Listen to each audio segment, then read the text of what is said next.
I don't believe in gentle parenting. I am more excited about what you achieve, and more than achievement, it's what is the effort you put in. I keep asking the girls, there is all these dads who are very scary. Why aren't you scared of me?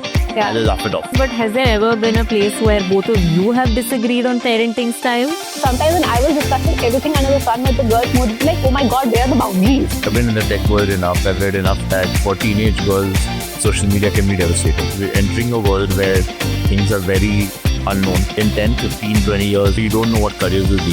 So what they really need to learn is how do I be curious, how do I grow, how do I learn constantly and adapt. The asks of the child today is very different from our asks then. Hi and welcome to Before the Bell with the Anandi School. Today we have two very special guests. Today we have Mohit and Malika Sadani. They are the founders of Moms Co. Interestingly, they are not just partners in business but also partners in life and parents to their two lovely daughters, Myra and Saina, who are 14 and 9 years old. Today we speak a lot about bringing up girls in an age like this with social media and AI, and also thinking about college prep from middle years and a lot more. Hope you enjoy this conversation. Welcome Mohit and Malika to Before the Bell. Thank you so much for doing this. Thank you for having us. So maybe let's just start with basics. So in the Sadani household, what would a typical weekday morning look like? Actually, they're quite calm now. The girls have grown up, so they get up in the morning, get ready by themselves, leave for school. We wake up actually after them now. So they do it all by themselves? Yeah, they Wow. wake up and they go by themselves. And then we wake up once they're gone. And then for us, it typically starts from going to the gym and heading to work and coming back. The chaos actually starts once they're back from school. So 4 p.m. onwards. So 4 p.m. to like 10 p.m. there is like massive chaos in the house. Yeah. And what happens actually in that 4 to 8, 10 p.m.? So I think as soon as they come back from school, they have all their stories. There's a huge download that happens saying this is what happened in class, this is what happened with friends, this is what happened on the bus. And then, of course, it's one class to the other class to the third class. And coming back home and then like chilling. Dinner table typically is a time where we have a lot of conversations. We spend a lot of time on our dinner table. Yeah. And that's when general conversations happen, how your day went, Yeah. how are you feeling, kind of conversations happen across the dinner table. And then, of course, everybody retires to their respective rooms to chill. Okay. And maybe before that should have been my first conversation. Would love to know a little bit about Myra and Saina both. Of course, both girls. So I think it's a different, probably vibe at home. But maybe if you could describe both of them for us. Yeah, so I think we're also learning as they're growing that they are very different individuals. Myra is slightly more structured, like she thrives in chaos, while Saina is more free-spirited and she needs her time and zone space in her life. Both of them? Myra's 14, Saina's 11. Okay. Yeah. One is in the 9th, the other is in 6th. Absolutely different children. Everything from the way they learn to way they adapt to how they want to spend their vacations is completely different. So it's interesting. Differences start to come in now, like now that they're grown up a little more, or you saw this? Actually, now, right? There will be more now. It's gone more refined over time. Yeah. So Myra's always been a little more picky and structured and saying, here is how I want my day to go. Yeah. And Sana's always been, if we're on a holiday, she's like, why do I have to get out of bed? Yeah. Why do I have to get off this beach? I just want to stay here and do nothing. Yeah. So she's always been like that ever since she was 3-4 years old. I think now it's also then, those sort of personality traits are getting into work and class. Right. And so if they had to describe your parenting style, like how would they describe both of you? Mom would be friendly and also slightly more structured. Mom is a discipline also in the house and mom's friendly. So you can have conversations. But I heard that Mohit is on keeping a tab on like social media. Yeah, there's no social media allowed in the house.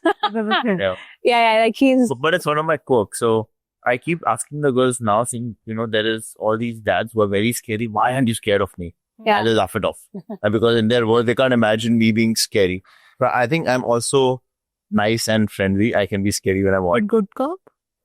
She's good cop and bad cop. I'm the pacifier. Oh, okay. So you're like a kind of perennially good cop. I'm perennially the good cop, except when it comes to social media. Yeah. On that, I've been in the tech world enough. I've read enough that, for teenage girls, social media can be devastating because you start doing lots of comparison with other kids. Yeah. Nothing is good enough. Body issues, mental health issues. Yeah. That's the one thing on which I'm very particular. The kids have no social media. Right. We upgraded them over time. So they started with the Nokia handsets when their friends had smartphones. Yeah. Then they went to smartphones with parental control on it. So I control the apps. Over time now, the rule we have is once she crosses 10th and she's 16, she'll get social media. Interesting. And they agreed to it peacefully? They didn't have a Absolutely choice. not. Yeah. Absolutely not. It has nothing peaceful. So there was a lot of fighting that happened initially because especially, I think there was a point in phase in time where Myra actually came back and said that my friends have started connecting on Snap. So the fact that I don't have Snap, Like she's missing out. she says, people don't ask me for WhatsApp number or my phone number, right? They're speaking to each other on Snap. So when people ask me what's your Snap account, I said, I don't have one, then I can't connect with them. That was where when she was like, this is becoming a little unreasonable. But we continued to hold ground on saying it is not going to happen, it's not going to happen. I think she made peace with it. But there's still occasional trial here and there that comes in saying that, it's about time I have my account. And there is no to it. But, to be very fair and honest, I think we have seen a change in her because of the fact that she doesn't have social media, right? Kind of thing? I think if I compare her with a lot of her peers, her self-confidence on who I am and acceptability and the need to be accepted is very different from the others, right? So I think she was very, very young when I had passed this comment, and I told her once that, confidence is not feeling that everyone will like me when I do this, but confidence is when you feel yourself that I'll be fine even if they don't, right? And I think for her, she's taken that leap of faith saying, okay, fine. Like it's a thing that she has heard from enough that you're not there, it's fine. And she has made her peace with it. Of course, she still fights for it. And after 16, as Mohit said, she will definitely get it. And there is no going away from it. But she currently has the ability to put her phone away. Like yesterday, I was sitting with her where one of her friends actually passed a comment and said that her screen time is 2 hours on phone. And she was saying that's abnormally low is what her friend told her. And she was like, what do I do beyond 2 hours on my phone? There's nothing much to do. Like, I don't know what they are doing on their phone beyond 2 hours. And where are they getting the time to spend more than 2 hours on their phone? So I think now she's settled into it. Saina is now hitting the age where she will start asking for it. Now she's in 6th. But it's 6th grade. So what she got faster than Myra is a smartphone. Yeah. And she has WhatsApp now. So she's in WhatsApp groups. Yeah. She has Pinterest. So a little bit of it scrolling what she likes. But no Instagram. But you mentioned something interesting, which is about raising girls, especially in the kind of age and time that we are in, that there is so much of like social media. You can compare yourself to not just the girl or person in your class, but also to someone who's probably sitting on the other part of the world. How consciously did you start to think about this? Because it's a very interesting point. I think having girls, I always thought I have to be more careful. Yeah. And especially when Myra was younger, we started seeing some stuff around confidence, like why is this person not liking me, what's happening, dug into it a little bit and found that a lot of it can be just social media driven. At least till the girls have confidence of who I am and I am okay the way I am.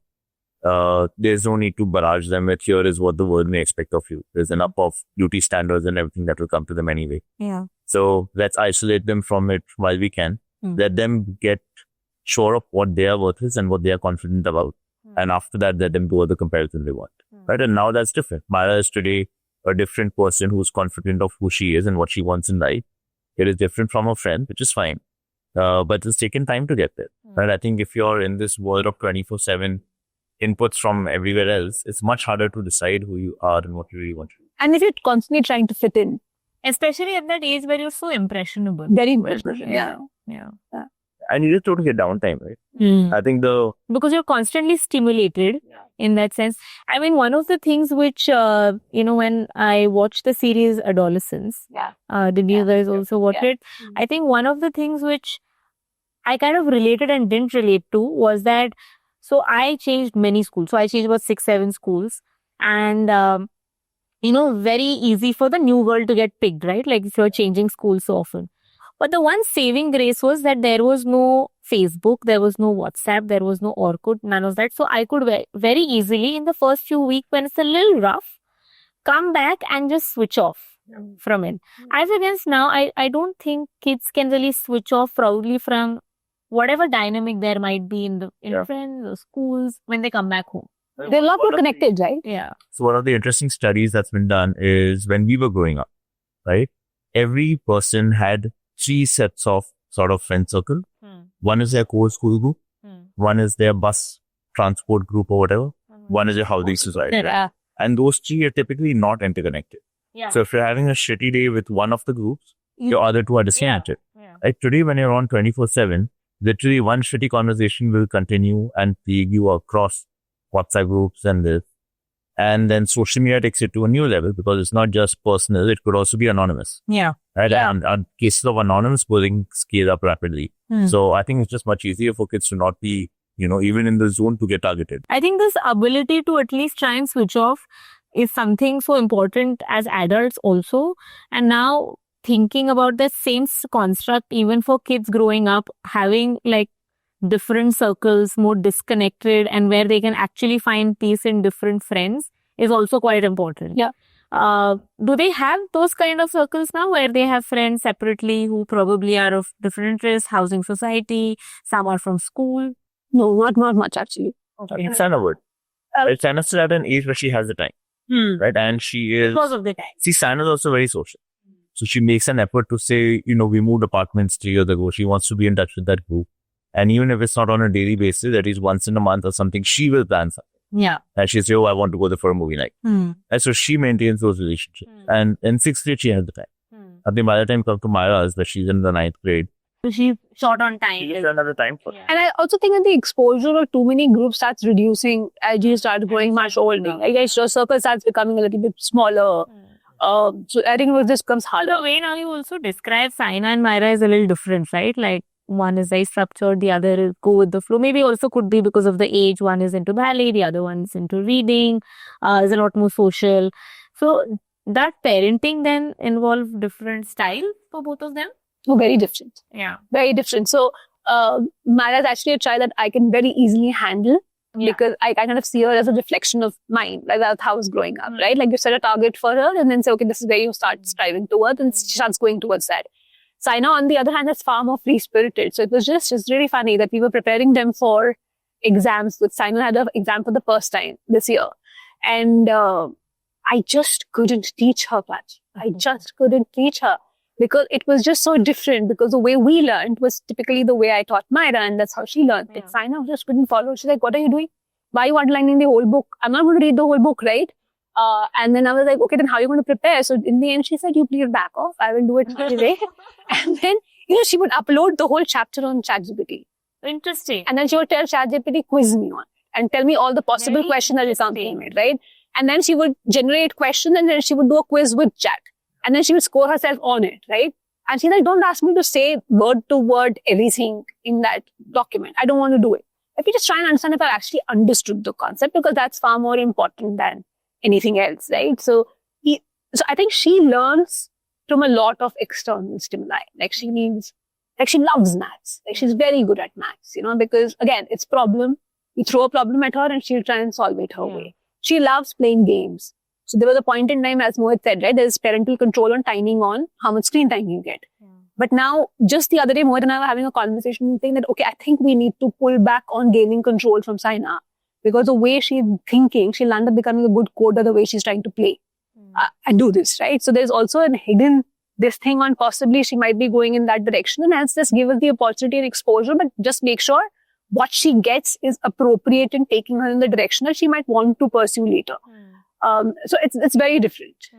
There it wasn't that. She was ballet was, and the love for dance was always there for her. So you could not take dance out of Myra's life. And as long as dance was there in her life, it was a downtime. It was a way for expression for her and all of that. So they're both very, very different. Myra would come back and possibly narrate every instant that had happened in her life. Saina would come and give the highlights. So the download of the school for Myra is half an hour and Saina is 1 minute. And in the end, she'll look at her and says, why are you talking so much? Why are you telling her about personality? Very different personality. Yeah. The way you grow them is very different. Saina needs a lot more space in her life. Now we plan holidays where she gets time to read her book in the bed. Because if you don't give her that, she's like, and we love holidays and we love driving holidays. She's like, don't make me get up every day in the morning, move to a different place, roam around for 8 hours and then come back to the room and then just sleep. Because you have to get up in the morning. That's not my idea of holiday. I think It's Samira interesting. would essentially love the way. She loves it because I'm telling you, she thrives in chaos. So the more chaotic you make her life, Chaos. She likes meeting people, yeah, she likes. seeing lots of places. Hmm. Yeah, Does, but Saina wants to balance into okay, we're done yeah, for the day. Can I have Yes. one? Now let's just yeah, like, just put me in the pool, just give me my book, leave me alone. yeah. They're very different. So of course these are two different approaches, but has there ever been a place where both of you have disagreed on parenting style, or some very key important decisions when they were growing up? I think a lot of key important decisions got got decided long before actually it reached a stage where there could be an idea of conflict in front of the kids. Okay. Like the decision on social media, decision on what's acceptable, unacceptable. Also, Mohit and I come from very different families, backgrounds, right? So I have an extremely open conversational family, which is not the case in his. So sometimes when I was discussing everything under the sun with the girls, Mohit would be like, oh my God, where are the boundaries, right? And I was trying to tell him, saying that I don't want to have boundaries with my 7th grade on this one, because when I start having a conversation with them and I normalize these conversations, they will find it's normal to come and have a conversation with me about the same. And it's extremely important, especially in today's world with the amount of access to information that the kids have. And I would want my daughter to come to me and say, okay, this is happening. Do you think it is normal? And after literally process it with you. Yeah, because and literally it happened. Like there was an incident that happened in school, and she came back and she said, I thought it was a bit odd. Do you think it was a bit odd? And my reaction was extremely odd. It's not normal. Yeah. And she said, hey, no, I thought it was not normal, but everybody behaves so normally in the class after hearing, right? That sense of, open conversation, she Correct. was able to come up and discuss that. And I was like, this is not right. Like, this is wrong on many grounds. And then she was like, I felt, and it's nice. They're young. The way their peers react, that normalizes something. But inherently, of course, there is a gut feeling inside you which tells you, saying, possibly it must not be right. Yeah. But who gives an affirmation to it, saying, okay, your gut is right over what your peers are saying? Right? So I think that kind of opened the conversation where she could come and have a conversation, saying, this is what happened. And I felt a little uncomfortable about it, or I thought this was not right. What do you think? And I was like, no, it's not. And she was like, hey, no, but everybody behaves so normally about it. So I thought possibly it's normal. And I was like, no, it's not. Like, you're right. And then, of course, there are all these things. And has there ever a time where you felt like you didn't feel as connected? Because I'm sure, like, while teenagers are growing up, there might or might not be a time where they're not sharing everything. Did you ever feel that? Has that? So, there was this time when the company sale was happening. Yeah. Both Mohit and I were like completely deeply involved in getting the transaction done. Yeah. And immediately after the transaction finished was when we took our holiday with the girls. It was just the 4 of us who took a holiday. And we took a driving holiday across the south of France. I think consistently through the course, Mohit and I realized that the girls have grown up faster than what we thought they had. They were 11 and 8 at the time. Yeah. So Had seen them properly, like had a deep discussion with them for that 2 years. And 6 and 9 to 8 and 11 is very different. Yeah. Right? So suddenly you feel like, oh my God, they're such grown-up kids. When did that happen? Like that was, I think, one point of time when we felt a little disconnected. And when we started having conversations, we realized that there was also information being withheld, because the fact was you don't discuss this with parents. It's not normal to discuss this with parents. And I think over a period of time, when we got around to saying, okay, fine, you can have any sort of discussions with us and we'll only guide you. We're not taking decisions for you, but we will guide you, and the decision eventually is yours to take. I think the ability to share and be honest and open has to go both. Yeah. Right? What I see a lot of parents do is say, okay, you know what, we will discuss, we only discuss in the bedroom, and that's quiet and hidden away from you. But we want to know everything that's happening in your lives. And kids can sense it. They don't think it's fair to only behave one way. I have to tell everything, right? It has to be normal. Yeah. Like Malika said, I think it's weird for me a little bit, but I am like really pleased that we have such an open, transparent household. Everything gets discussed on the den table, including Malika and my own, concerns and vulnerabilities and what's happening in life. I think that just gives the space for them to speak up. Again, in this world where there is so much shit coming and flying at you from everywhere, you need to be able to process this, right? And if the girls can process it with us, that will be in a good place. And are your parenting styles, would you say, very different as compared to what your parents' parenting style was? Very different. On what parameters? I think the world's changed, right? Like the world's changed. So I think the requirements of parents has changed. We as a generation saw everything change, right? When I started school, you only had landlines. from the world of landlines to WhatsApp and Snap right now, there is a huge amount of change. So what were things that worried our parents is not the same thing that worry us anymore. Things have changed, which is why the parenting styles have changed. The asks of a child today is very different from our asks then, right? Like, we were like, okay, give us the best education. You know, also the thing, I think the way we fought in life is very different from the way they are fighting in their lives. Like, I remember my father telling me to join the army. So my father was in the army and he was like, join the army. Women anyway have short service. So you do that for 5-6 years. You will have medical coverage for the rest of your life and you will have a pension that comes for the rest of your life, right? And you will be taken care of. Like, you'll never be like short of anything, right? Because medical and pension takes care of everything.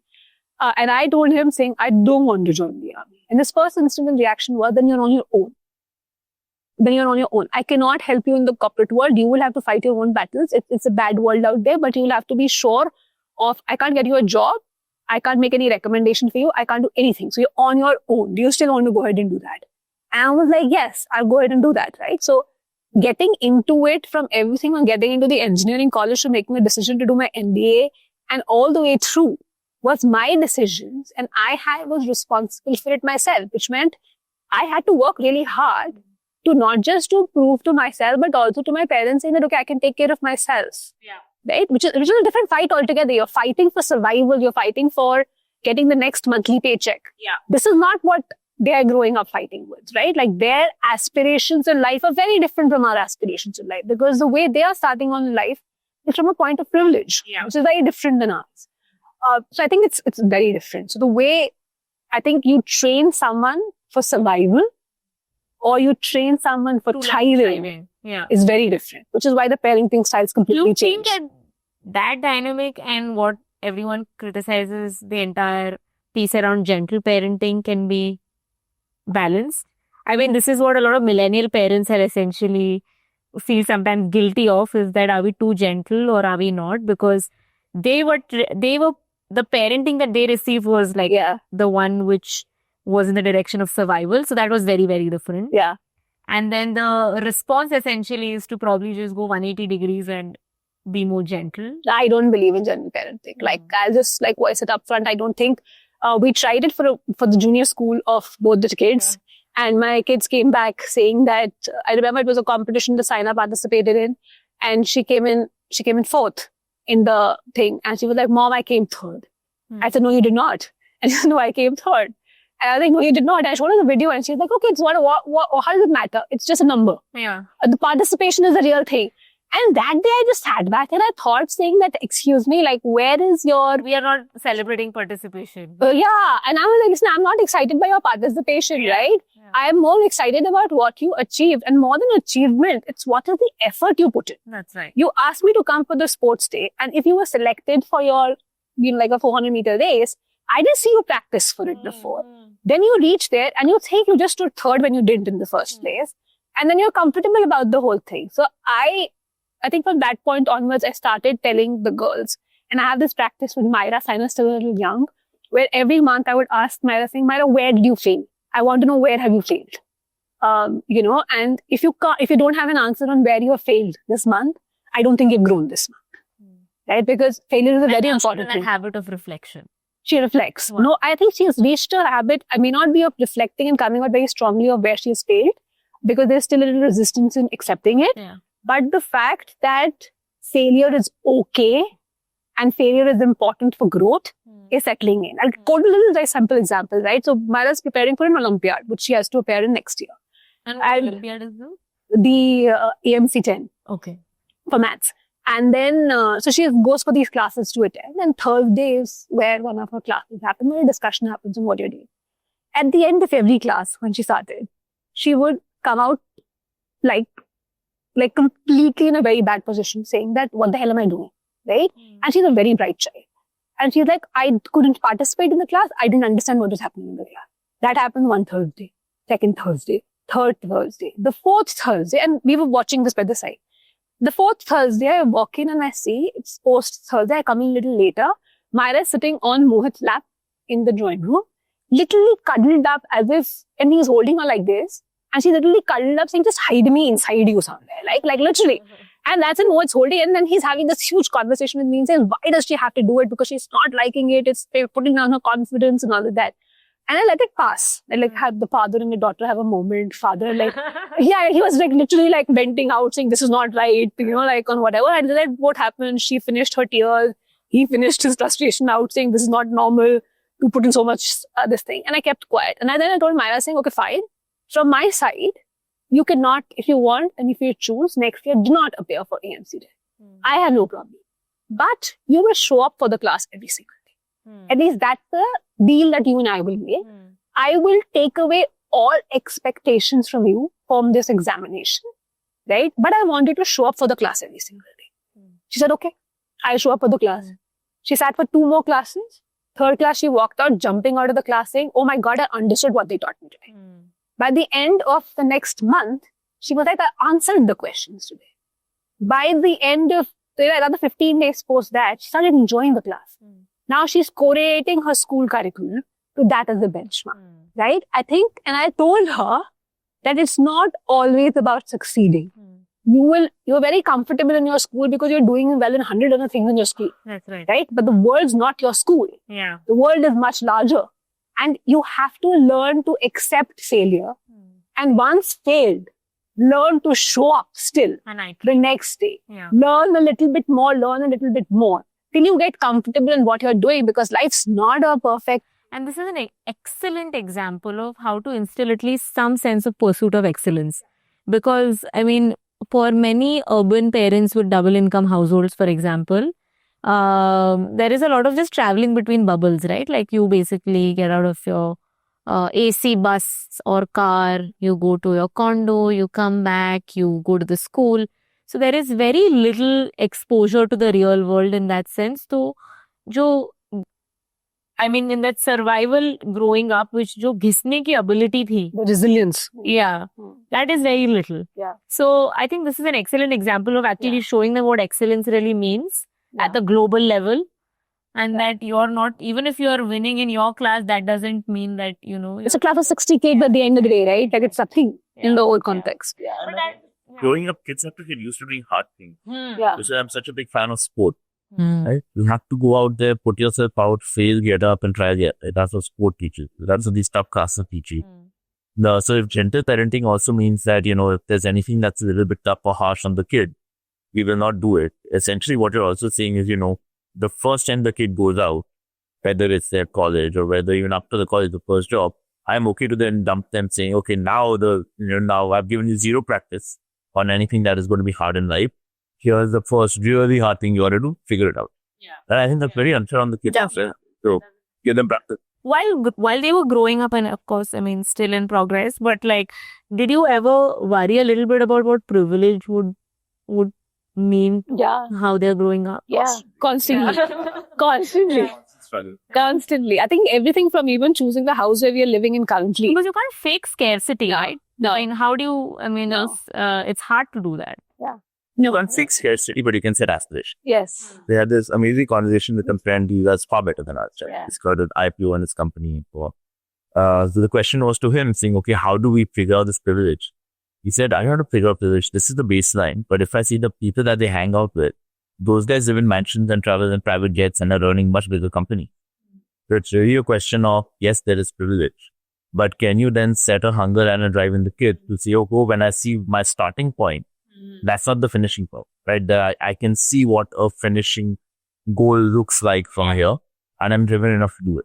Yeah. Right? And as long as you can get that drive and pursuit of excellence going, I think then you're giving the kid a great starting point. And then tactically, what does this look like on like a month, like in day to day, for example? Of course, that is that, aspiration to gun for.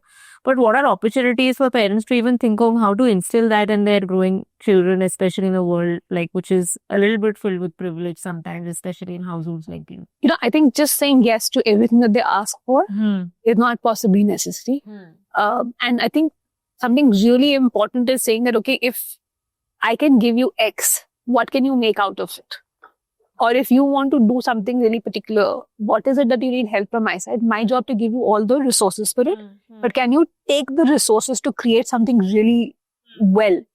that can benefit people at large and also create a difference in you growing up, right? That is what the privilege should help you do. You are comfortable, yes, you're comfortable, but we actually make it a point that we make the girls uncomfortable as well.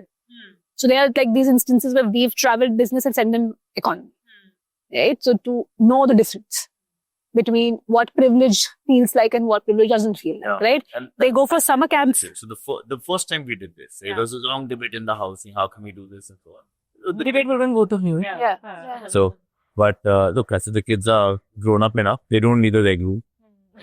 And they haven't earned it, so it's fine. So we did business and even economy. And then they came out and they're like, I have to get into that amazing school. And like that was a reflection at the end of the flight. It's like, where does that come from? Yeah, I want to be able to afford business class on my own. Like, in fact, I want to fly a private jet. It's just very interesting, because my father always told me this, and now he tells Myra and Simon the same thing, that the number of years that you study in your life are very, very, very, very few, right? And those 5-6 years, which are just the most important, crucial years of your life, will actually decide the starting ground for you when you have to start on your own for something. Like it has its own, sort of perks and privilege as well. So that's what it starts with. So then this happened. I remember walking off and then, like sort of Maya passing comments saying, okay, now I'm going to work so hard that I get into like a good space and then I get into a good job and then the benchmark was different, right? Yeah. And she was like, that Chanel seems like Shein to me. That was hers. Wow. That was her version. So her version, like, I want to work so hard that eventually Chanel is like Shein to me. But so they have a different perspective to it. For us, it was building a nice house, building comfortable background. But for her, it is different. But she has her own drive. One of my friends actually put it very well, and he was like, I'm done trying to escape middle class, and now, my entire life was essentially about that. Now what I want is for my children to essentially shoot for the moon, because I think we've essentially covered that. But the whole thing around escaping middle class was so real, because that was truly, being able to get your bachelor's or your master's degree so that you get a good, stable job used to essentially be the benchmark of what good life could look like. So one of the more important influences also in Saina and Myra's life is, of course, the school that they go to, right? So when you were picking the school for both of them, how did you A, choose which board, and B, how did you pick which school? So were there like top 3 parameters that you guys looked at on being able to make that decision?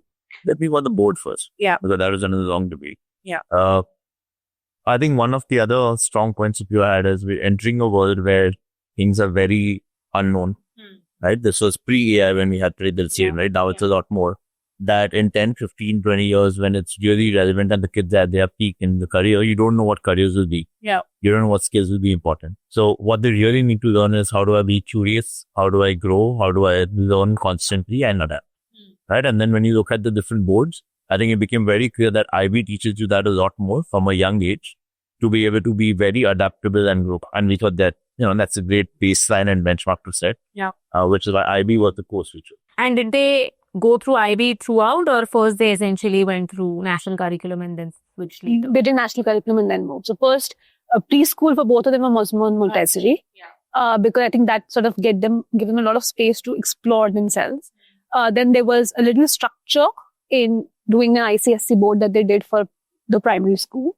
And 6th onwards is when they started IGCSE. And so there was a switch at some point where you re-evaluated. Yeah. And what was that? The 6th standard. Like as 5th to 6th when the kids were moving and primary school was getting over and you were moving to slightly more older ages. Also what happens is in the current school, they both go to Shri Ram. So at Shri Ram, in the 6th is where the IGCSE starts. Take the decision. Yeah, then the school gives you an option from 5th to 6th saying, if you want to move to IGCSE as a curriculum, we'll move them to that. And that's the year when you actually move. But even when they do their ICSE, it's slightly more freer in terms of letting the child be what they want to, giving everyone the space to do what they want to, right? So for instance, there was a point in time where one of Saina's teacher in one of the PTMs mentioned to us saying that it was very odd for me. And I used to get very agitated every single day where I would find in the maths class, Saina reading a novel. Saina takes a novel to school also because she has to read. So she reads in school. So when she's reading a novel, so I used to get very irritated. And one day I decided to walk up to her to say that, why are you not doing your work but reading a novel? And when I reached there, I said, show me your work. And she had finished the work. And then I did this next day also. And I did the third day also. And I realized that she finishes her maths assignment far sooner than everyone else. And then instead of disrupting the class, she picks up a book and she reads. Now, any normal school would possibly ask her to not bring a novel to school and not read in class. But because she had finished what she was doing and she was faster than the rest, the school allowed her to continue reading, right? But also brought in the point that because she reads so much, she kind of secludes herself from the rest of them because she's very comfortable reading. And then she said that we need to put in a little bit more effort to get her to be more socially active. And then that started, right? So while you're allowing child to do their own bit, you're also molding them to be a part of the world externally, which for me was very interesting and what we saw through the course of. And very good picking schools, and that may have come in a lot many years before they had not switched schools. Were there like top 3 things, 2-3 things that you looked for while picking it? Yeah, the school results, what all it offers in terms of the teachers are there. And a large amount of feedback from parents on what they saw happen with their children while they were in school. And so if right now, at least if you were to make of course, now because Myra is in a completely different stage where she is starting to think a lot more about college prep, careers, etc., all of that. If you had to now think a little bit about what would you like for the school to do, what would you think that the parents' role should be? Are you in sync in that sense of how things are happening, or you'd like to redesign some of these things to be able to ensure that you're able to get the outcome for Myra as you've thought about it? I think the schools still focus a lot more on academics and not like the overall development of the children, So I think that for me is still a little bit of a break. So the amount of effort that the parents have to put in getting the child to do 5 other things outside of school is becoming more and more important, which obviously puts a little taxing thing on the child, right? So for instance, because there is double the number of hours that put in. So for instance, Myra loves ballet. She does about 6 hours of ballet because she's preparing for an international exam in ballet right now. But while she does that, does she have an opportunity to pursue that in school? No, she doesn't. It's just not available as an option. Right. I recently had a friend of mine from another space where, we were discussing and she was like, her son's looking at options outside of India right now. Plays football, fantastic football player. Like schools outside of India. Schools outside of India. Yeah. So I was like, what sort of triggered it? And they said there was an ISSO competition that was coming up and he plays football. And it seems they couldn't make the team just because of the fact that the 11th grader said that we have studies to do, so we're not going to go for the competition. So imagine at a school who cannot create a team for football when they have players that have been selected and trained, but just because there is something to do on padhai front, these kids say, sorry, we cannot go for a competition. Now, obviously, for this child, it was extremely demotivating and very frustrating because they're like, I'm good at this, but neither does India give me opportunities for good trainers, nor can I do it because the others are focusing on something else. So my personal development in this sport largely depends on how much even the schools tries to put a focus on that, right? Saying that, okay, fine, we will excuse you from this particular exam, but go do the sport because it's equally important, right? So I think that kind of a freedom to give the children to focus on sports, to focus on dance, to focus on drama, to focus on creativity, to focus on curiosity. Right? I think that's very, very important, which I think we still have a long way to go in schools. So if you had to redesign some of these things of how maybe a week look like, or maybe if there are certain structures within the current education system that you feel that don't serve the time that we are in, when you talked about parenting styles, for example, right? Like times are different. What would probably those things be where you'd like to keep in the current education system and the pieces which you feel like should be done away with? I think we have too much of a focus on education. While it is on just grades, how to put it, right? Not too much on grades. Core academics in that. Core academics, right? The grades. And also what happens is that if your child is academically doing well, they will naturally get pushed to do 5 other things outside of it. Right? Because also beyond the point, you will start focusing on these kids because they'll be the ones who get you your recognition outside of school eventually. But I think what we do not do is create spaces where children can just sit and brainstorm and giving them the freedom to have an open conversation, right? To have conversations where they see a sense of ability and a freedom to talk freely without being judged, Right? That's very, very important because these kids are growing up with a lot of judgment. The fact that they speak and then someone else speaks, they're constantly watched, right? The fact that someone makes a very abstract point and then that is accepted by someone else and seen in a very different construct is very, very important, which typically doesn't happen. And, it's not, and I don't think we as our generation can help them with that. So, Sumaira has a subject called Global Perspectives. Yeah. Right? And in Global Perspectives, there was something on a topic that she was writing and I was like, this is not making any sense. So she said, that's fine. I'm like, how can this be fine? Like, it's not. And she's like, no, as long as I can justify it and my justification is fine, it works. And I was like, and I actually went back to the teacher and I said that it's not that it didn't make sense. It made sense, but it was not the most relevant point. Like for me, the most relevant point would have been something different. So I asked the teacher, saying, it's not the most relevant point. Can she just write it and still score? Right? She said, yeah. As long as she can justify her thought is where it works. But she needs to justify her thought and make it look like the most important point. And then it's okay. I thought it was such a beautiful subject because it just gives them the ability to question. And then she was like, what according to you is the most important topic? I said this. And it was, I think, about women in business and being able to pursue business as they grow. And I was like, yeah, like education and the ability to be, so be able to fight the system to be grown, right? And for her, it was support from everyone. And then she had a full argument with me on it. And said, that's your perspective, but I don't think so. This comes naturally to people and then this doesn't happen. And we had a full discussion on it. But the fact was that we could have a discussion because she had a completely different point of view. Different perspective on it. Very different perspective. I think the ability for a school to be able to put in that ability for a child to think differently, especially in the world that we're entering into, is extremely important. I actually wish to see a lot more of that happening in the regular subjects as well. That's even broader, right? Even beyond subject. At what point do today we start having conversations with kids about, hey, what interests you? What careers would you like to do? Right? Or do you enjoy gaming and computer programming, or do you enjoy reading and writing? Right? Those conversations, I think, are still in between. The school's role today is still, these are your subjects, choose subjects.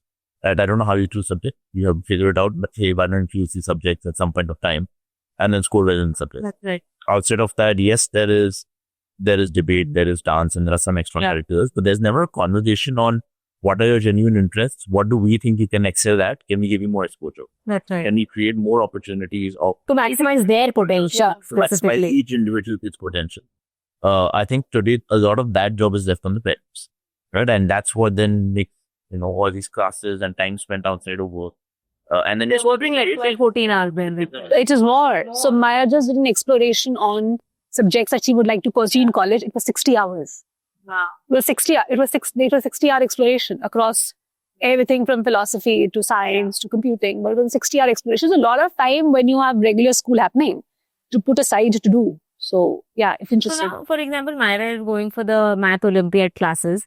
So this was, of course, part of it was probably exploration for you to see whether she's liking math or maybe can she take that kind of rigor. How did you go through that exploration process? And then also given that she's also gunning up to prepare for college prep, like, to be able to give SATs, build her profile. How have you guys come to this point, and what is the sort of thinking that you have now for her for the next couple of years? In terms of? Just the college prep piece and also picking some of these experiences, programs, competitions, which really do justice to her. So, for example, the Math Olympiad thing, there are probably 100 different things, right? Like that she could have been a part of. Yeah. But you picked that. Yeah. So I'm sure there was probably some amount of thinking and also understanding Myra to that level to be able to pick something like that. Right. So how are you thinking, picking some of these programs? And I'm assuming now a lot more thought goes into it, given that time is also limited. I think there's a lot of time, there's a lot of effort, there's a lot of research that goes into it because I think it's a completely new phase of learning for us as well. And it's not a joke, like Mohit jokes with me saying that your Instagram feed looks so much more different than mine. And mine is like college kids. Yeah, it's college kids or college prep, schools, counselors giving yarn, all of it coming and saying, right? And then it is so much information. And then you take the information and you divide it into slots that might work for her and not work for her. And then figure out what sort of ties into her story, what ties into what she likes as an individual. For us, it was very surprising that Maya scored extremely high in her sciences and maths. But when she did the like her psychometrics and all of it, she came across as a very solid eco-business entrepreneur, individual. And she's been saying it for a while. Yeah. She's been saying, I really want to do business for a while. We thought it was because we were in business. She saw that growing up. Maybe that's where her interest is. Yeah. But it seems like that's what the cycles are saying as well. So we'll see. Yeah. It was very interesting that we went for a holiday to Dadadi House in Bombay. And then she walked up and then she told Mohit that you guys keep talking about these Terra-active girls and that how everybody was very keen on funding them and sort of going with them. Can I just go and intern with them? Just speak to them and say if I can go and spend a day with them. And we were like, what do you want to go and do there? She said, no, I'm studying business and I have a few questions. She actually went to them with a list of questions. And both the girls then sort of spent good 1-2 hours with her and she got like founder exposure. And she came back and then and they said we really enjoyed. If she wants to come back, she'd be very happy to have her back with us, right? Because some of this has come from her. Has come from her. Like she prepared questions, went back, came back and had a discussion saying, this garment business, and she came up with full feedback on garment business, after that, saying that I thought it was easy, but it's not as easy as it looks from the outside. Like these are the pointers I never thought of on how do you size, how do you create the new line and all of that. But she did that and she really enjoyed it. And she's like what 9th grader who decides to just go spend time in an office by herself without her parents to just do it, right? So I think she has a natural flair towards that. She has a natural inclination towards that, which is what exactly is showing in her site. That is coming from her, but like say now proactively, are you folks also now looking for say career counselors to work with? And that will essentially be for the next few years? Next 4 years. Got it. Have you already enrolled her? Yeah. Okay. And how did that process happen? Like, did you look for somebody you could help with internationally? Maybe if you could speak about that a little bit. So we've been very clear saying that we want to send her only to the US. Yeah. Like we will of course look at Oxbridge as well, but other than Oxbridge, we're more keen if she goes to the US and learns there.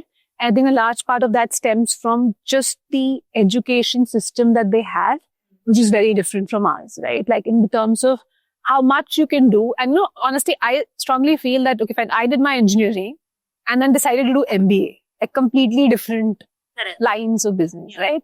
I did MBA, joined a bank. I was an investment banker for a while, left it and started my own entrepreneur culture, right? So, I think the best thing to learn is one, adaptability.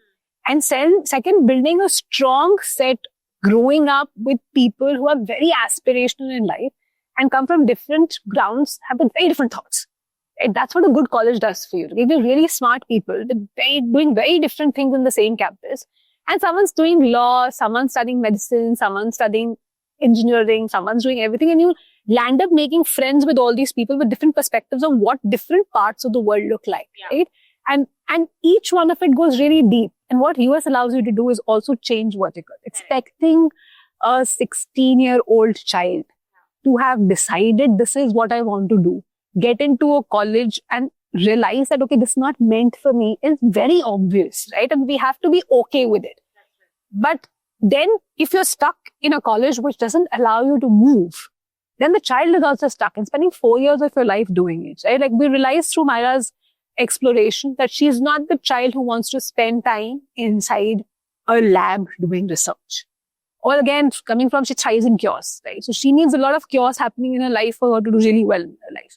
Which means that... Which is an entrepreneur's life. Which is an entrepreneur's life. Which is not sitting in a lab doing research. Being an individual contributor, yeah. I mean, that's not her style. She would not enjoy it. So giving her the opportunity to do all these different things is very important. Double down on what you eventually like, right? You like it, you don't like it. Like, it also gives you an opportunity saying that as you're finishing your graduation, do your master's, explore, take a break if you don't like it and come back to the college to do something else. All of this is allowed there. And I'm using the word allowed there, right? Which in our systems, we're not really, it's not really looked up as the best thing to do. Like you get in, you finish 4 years and then you leave. If you don't finish, then you failed. Right? Versus there, if you take a break for 2 years, it's not failed. You're exploring yourself. It's kind of unfair, like what you said, right? Like for a 17-year-old to decide what they want to do. Yeah. Sort of their entire degree. Yeah. So that sense of exploration is important.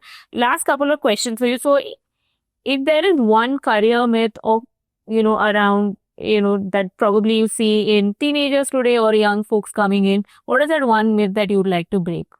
Well, I think the big one is you will do exactly what you do in college.